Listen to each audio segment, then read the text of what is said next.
NMF news. Maharashtra की राजनीतिक उथल पुथल शांत होने का नाम नहीं ले रही।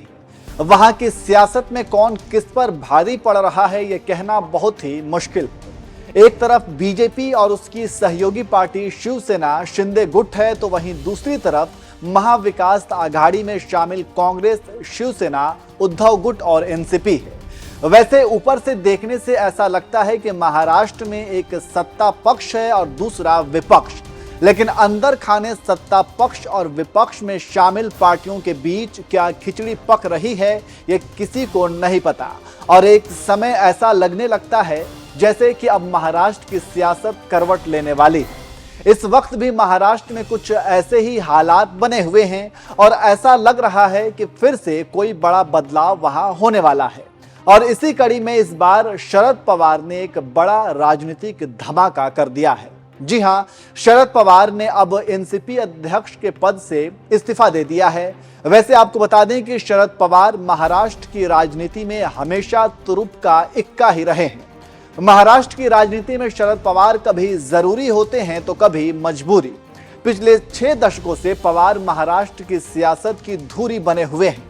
देश के दूसरे राजनीतिक परिवारों की तरह महाराष्ट्र में शरद पवार के परिवार की भी अपनी एक राजनीतिक विरासत है। तो चलिए आपको इस स्टोरी में हम शरद पवार के पूरे परिवार के बारे में बताते हैं और आपको ये भी बताते हैं कि किस तरह से शरद पवार अपने राजनीतिक सफर को तय करके यहां तक पहुंचे।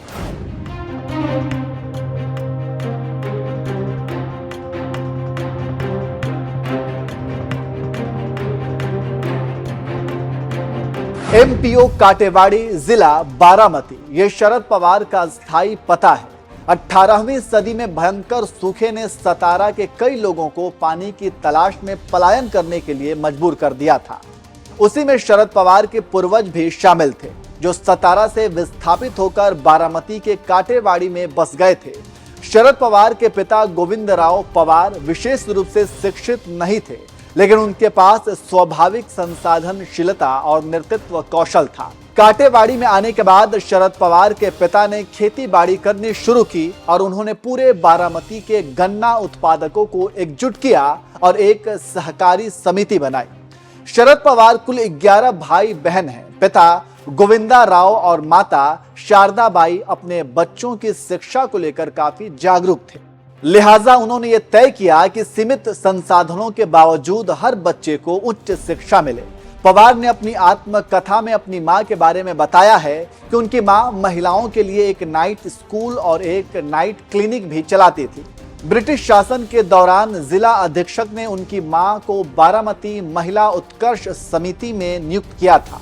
आपको बता दें कि शरद पवार के अलावा उनके 4 और भाई हैं, जिनका नाम है अप्पा साहेब, अनंतराव, प्रताप, सरोज पाटिल और 5वें भाई खुद शरद पवार हैं। शरद पवार के बड़े भाई अनंतराव पवार की गन्ने की फसल लूटने आए डकैतों से मुठभेड़ में मौत हो गई थी। वहीं दूसरे भाई पुणे में बस गए थे और 30 साल तक प्रसिद्ध फिल्म निर्माता वी शांताराम ने प्रभात स्टूडियो में सहायक निर्देशक के रूप में काम किया। शरद के एक और भाई प्रताप राव पवार एक प्रमुख मराठी दैनिक सकाल के मालिक हैं। वहीं शरद पवार के बाद उनकी बेटी सुप्रिया सुले और भाई अनंतराव के बेटे अजीत पवार 2 दशक से राजनीति में सक्रिय हैं।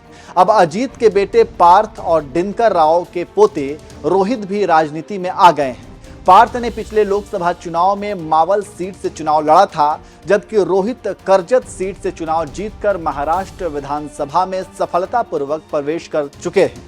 राजनीति के अलावा पवार फैमिली का क्रिकेट से भी पुराना नाता रहा है। राजनीति में अपनी विशिष्ट गुगली के लिए मशहूर शरद पवार अपने कॉलेज के दिनों में एक तेज गेंदबाज के रूप में जाने जाते थे। उनके ससुर सदाशिवराव रणजी ट्रॉफी खेल चुके हैं। शरद पवार खुद तो क्रिकेटर नहीं बन सके, लेकिन बीसीसीआई के अध्यक्ष रह चुके हैं। शरद पवार 2005 से 2008 तक बीसीसीआई के चीफ रहे। इसके अलावा 2010 से 2012 तक वो आईसीसी के भी अध्यक्ष रह चुके हैं। 2019 में विधानसभा चुनाव के बाद शिवसेना और बीजेपी में अनबन की वजह से महाराष्ट्र में सियासी अनिश्चितता छाई थी। ऐसे में शरद पवार ने शिवसेना, कांग्रेस और एनसीपी को एक मंच पर लाकर महाविकास आघाड़ी बनवाई। 29 नवंबर 2019 को उद्धव ठाकरे ने महाराष्ट्र के सीएम की कुर्सी संभाली तो इसके पीछे शरद पवार का ही दिमाग माना जाता है। वहीं उनके भतीजे अजीत पवार अभी महाराष्ट्र विधानसभा में नेता विपक्ष हैं। हालांकि बाद में शिवसेना में दो फाड़ हुआ और एकनाथ शिंदे महाराष्ट्र के सीएम बन गए।